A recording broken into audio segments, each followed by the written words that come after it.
There are two what are considered to be permanent guest cells that populate connective tissue. One class of these are macrophages or histiocytes. These are phagocytic cells derived from bone marrow monocytes, which can leave the bloodstream, enter tissues, and remain there for long periods of time. Generally, these are the phagocytes.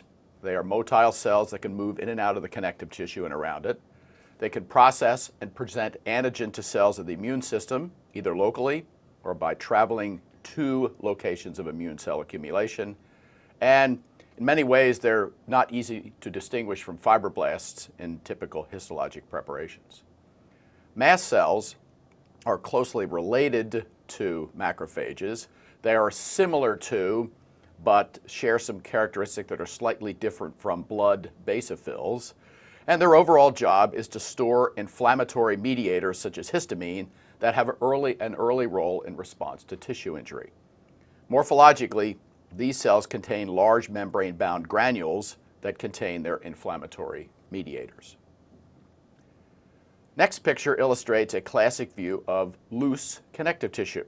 Loose connective tissue is characterized by an irregular array of its fibrillar protein matrix. In this case, loose connective tissue picture on the screen shows an irregular array of collagen fibers, and the arrows basically are pointing to the smaller diameter elastic fibers. And mast cells basically are illustrated because of their granular makeup in their cytoplasm at the arrowheads. But note that this connective tissue would certainly also contain macrophages, fibroblasts, fibrocytes, and maybe even myofibroblasts.